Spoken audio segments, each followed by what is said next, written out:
Welcome back to the Sustainability 100 Plus platform, and I'm Ruchira Sharma. As you all know, we have been gearing up for the Sustainability 100 Plus Awards to be conducted at the end of the year. And today, to learn how social entrepreneurs are playing a very important role in mitigating last mile sustainability challenges, I'm joined by two very special guests. And in fact, one of them is a jury member also. So on that note, let me introduce our guests for today. We have with us Ms. Seema Arora, CII, and Mr. Bratton Roy, AB InBev, India. So I'd like to begin with you, Ms. Seema. The first question is that it is estimated that businesses are partnering with and supporting social entrepreneurs, and these could have a very positive impact on the lives of nearly 1 billion people around the world. So could you tell us a little about how CII is particularly viewing this opportunity? Thank you, Ruchira. I think social entrepreneurship has become a tremendous opportunity. It's an opportunity of not just changing lives, but impacting the economy in a big way. And especially today, as we witness a major push towards promoting and encouraging entrepreneurship movement in our country, both at the policy level and in action. So there is a huge opportunity. And at the same time, we are seeing growing high net worth individuals in the country who are willing to and looking to invest their money, philanthropic money, in forms of grants and impact investments. And entrepreneurs are working in multiple areas. For example, working in introducing sustainable farming that helps conserve resources through organic products, use of various kinds of vermicomposting, water ATMs, bicycle sharing apps. So there's so many areas that social entrepreneurs are working towards making impact and changing the society. Could you tell us a little bit more about AB InBev and how it has really gone about leveraging local partnerships for advancing the sustainability agenda that you're so keenly following? And I believe there's some really interesting stories that you could share with us.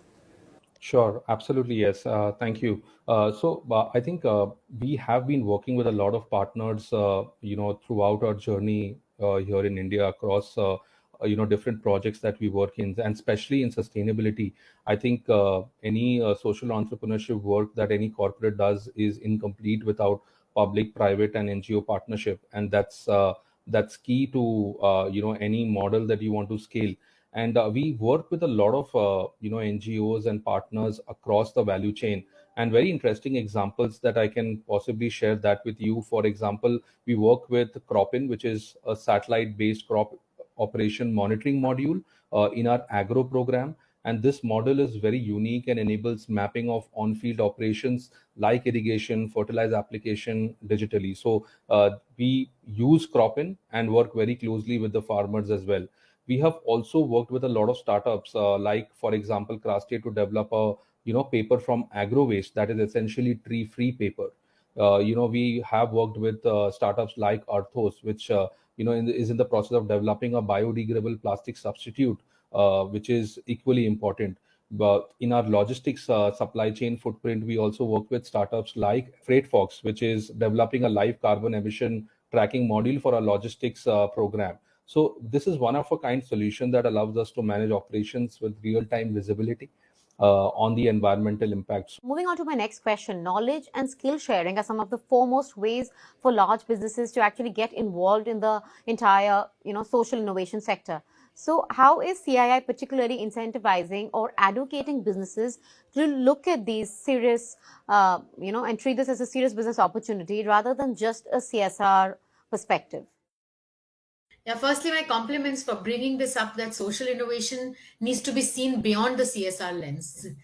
And we can see that now many companies have been engaging with social enterprises, NGOs, and sharing their skills, as you rightly said, their know-how, and also helping create better management processes, systems. So far, most of this is done through the system of volunteering.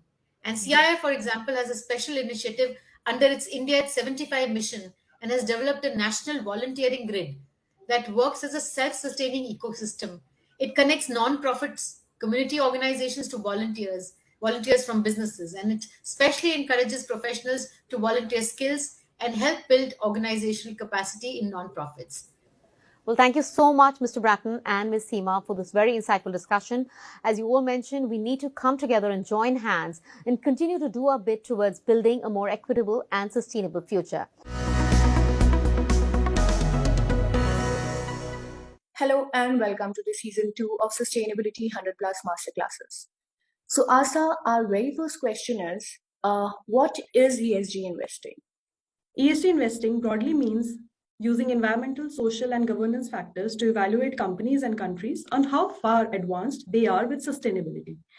By considering ESG factors, investors practically get a holistic view of the companies they back, which can help mitigate the risks and identify more opportunities. ESG investing is widely seen as a way of investing sustainably, where investments are made with consideration of environment, human well-being, and as well as economy. Let's try and understand what are the ESG risks faced by a business.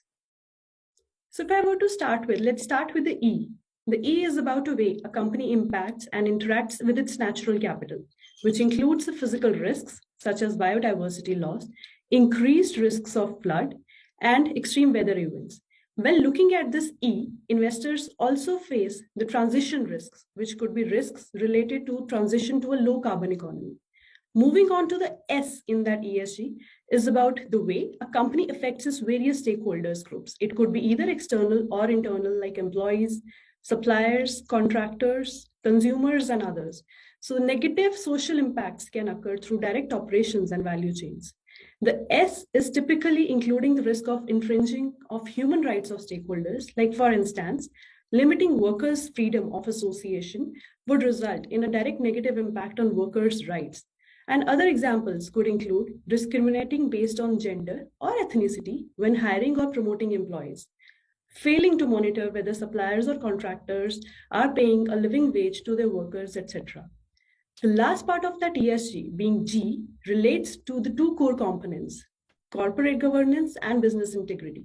The first can really be seen as a way a company governs itself through policies, processes, and controls to achieve compliance and secure that transparency in its dealings.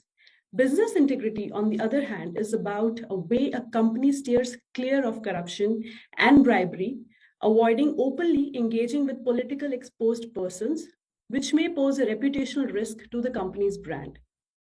Thank you so much, Asta, for sharing with us the insights on ESG investing. It was really a wonderful session and an insightful one too. I hope our audience enjoy it, and we'll come back soon with another masterclass session. Thank you.